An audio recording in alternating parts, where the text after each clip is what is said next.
મિત્રો, આજે વાત કરવી છે મોડાસા નગરપાલિકા હોલની। આપ જોઈ રહ્યા છો મોડાસા નગરના વિકાસની વાતો આ ભારતીય જનતા પાર્ટીના શાસકો કરી રહ્યા છે। આ હોલ એ 1.5 કરોડના ખર્ચે બનાવવામાં આવ્યો છે અને આનો મેરેજ હોલ તરીકે ઉપયોગ કરવામાં આવી રહ્યો છે એવું ભાજપના મિત્રોએ આજે એક ડિબેટ કાર્યક્રમની અંદર પણ કહ્યું હતું। આપ જોઈ શકો છો કે આ મેરેજ હોલ બન્યા પછી એક પણ દિવસ માટે અહીં ભાડે હોલ ગયો નથી। કરોડો રૂપિયા ખર્ચો કરે છે નગરપાલિકા અને ભ્રષ્ટાચારની એટલી બધી માજા મૂકી છે।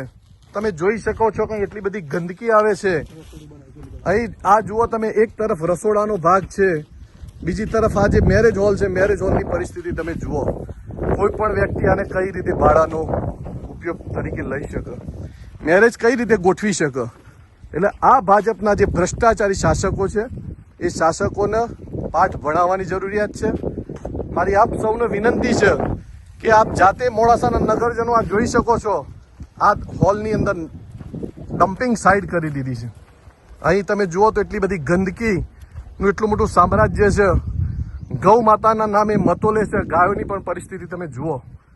આ જોયા પછી આપને એમ થશે કે ખરેખર સાચા અર્થમાં મોડાસા નગરપાલિકાનો આ ભાજપના શાસકોએ વિકાસ કર્યો છે કે કેમ।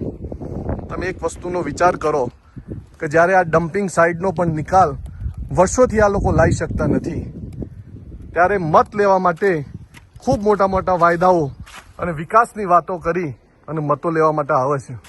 ત્યારે આપ સૌ આ પ્રશ્ન નગરજનો પૂછજો અને મોડાસાના આ ભાજપના જે ભ્રષ્ટ શાસન છે એ શાસકોને ઉખાડી ફેંકવા માટે હું મોડાસાના નગરજનોને અપીલ કરું છું।